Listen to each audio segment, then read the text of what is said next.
زموږ د مهاجرو په باب له به دومره ووایي چې زموږ مهاجرو انتقال وکړي د وطن اصلي ته و وطن فرعي ته. هجرت خو دا یې چې د بل ملک ته سړی وکړي، زموږ خو خپل ملک دی، د چا پلار یې نشي راسه اخیستی که دا شم یاد ساتئ. که موږ مړه و روح مې ختلی و لا هم ته یې زموږ څه پوښتنه وکړي، موږ به وایي چې موږ د ډیورن کرښه نه منو. منئ تاسو؟ نه نه نه هغه څوک ظلمه فجره فسقه د امریکایانو اصلي زامن بولو چې زموږ ورونه مسلمانان افغانان زوروي، دا د کافرانو په اشارو دي. ګورئ دا شی یاد ساتئ. دا ټول هر څه چې نن کیږي د هغو افغانانو سره دا ټول د امریکایانو په اشارو دي. کلندر هر چې میگوید از دید میگوید، د نن څه لس میاشتې مخکې مې دا خبرې کړي دي مشرانو ته. ګورئ د خدای په خاطر باندې نو کوي د ایمان څاکونه راټول کوي، دې خلکو ته جواب سخت ورکوي. دا بې شرمه بې حیا خلک دي. ګورئ دا د انګریزیانو مزدوران دي. دا زموږ استاسو پر اسلام پیژني په بلاک نه پیژني دا اسلام.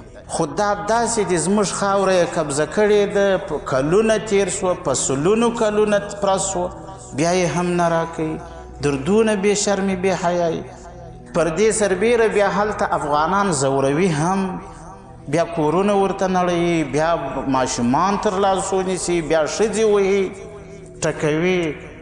نو آخر خو دا د صبر و د تحمل کاسه آخر ډکیږي. ګوري پر خپله خاوره باندې دا خو زما خاوره ده، راسه حساب را سره وکړه چې هغه ته وایې په هغه د حق محکمه ده، په هغه کې به سره کښېنو، نړیواله محکمه په هغه کې به سره کښېنو چې دا زما خاوره ده. نو په دې باندې خو مې دغه کوي او دا ښه یاد ساتئ، دا به راباسي دی به انګریزیانو ته، برطانویانو ته، امریکایانو ته، داعشانو ته به په دې ځایو کې ځایونه ورکوي، بیا بیا په ما او تا جنګوي. دا ښه یاد ساتئ که ونه سوه دا ژیره به راخوي. ولې زما برخلاف کار کوي؟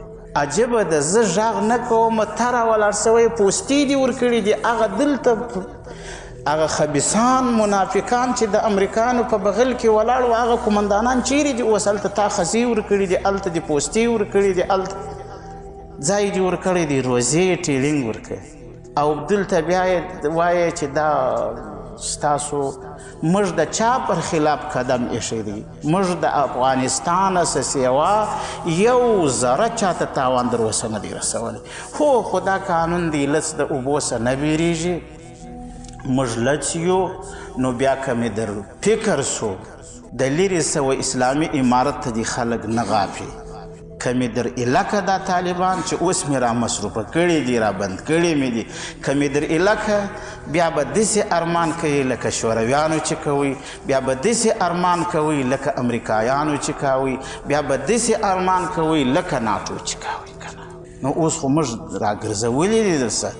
خو که مې در علاقه بیا به فدایي حملې وینې، او بیا چې شیخ فدایي حمله نه کوي نو هم په ایمان کې بې شک وي. که نه دا شیخان به ټول چاته تیارېږي. د خیر تاسو خو به فدایي حملې کوئ که نه کوئ؟